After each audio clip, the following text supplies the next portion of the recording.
To solve this challenge, first we must go to the Genexus IDE.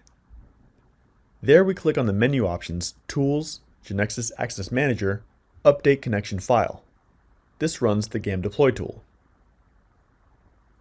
Here we must use the GAM administrator credentials, which are GAM admin and GAM admin 123.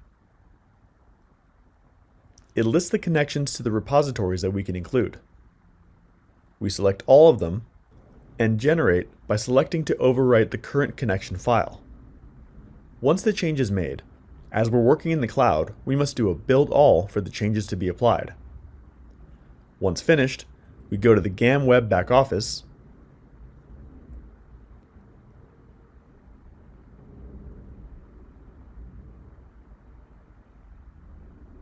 and inside, the first step is to go to repository configuration. Among the available options, we'll set the repository to work as GAM Manager, which allows us to manage different repositories from this one. Once this is done, GAM defaults to the GAM Manager repository to work with. Therefore, we must change it to return to our application repository and create the branches that the letter requested. For this, we go to GAM Configuration and confirm that the default repository is the one we were working on. Next, we go to Repositories, where we'll add the branches requested by the challenge instructions. We enter the name of the first one, and the next thing to configure would be the namespace. The authentication approach that we'll use is that the current repository works as the master authentication for the users of the different branches. To do so, we select the option Use the current repository as the authentication master repository, which by default uses the namespace of the current repository. The next thing to configure is the type of authentication that we want the repository to use. Remember, we had two, custom and local. We'll use local. Lastly, we enable the following option, which indicates that the user is the administrator of the new repository, which is exactly what we want.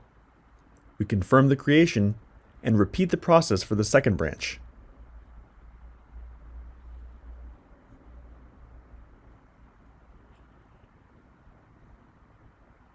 Once we have both branches, we switch to one of the newly created branches.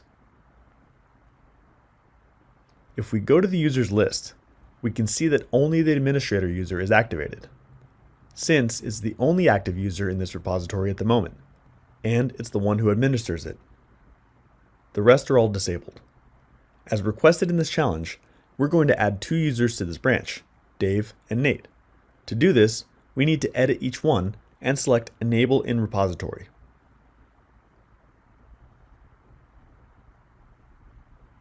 Note that Dave is now listed as enabled for this repository. We do the same for Nate. We repeat the previous process, but with branch 2 and the other two users.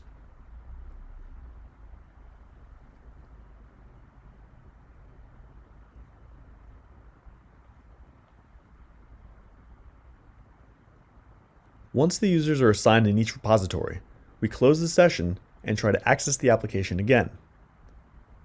We're asked to log in, and for example, we use Pat.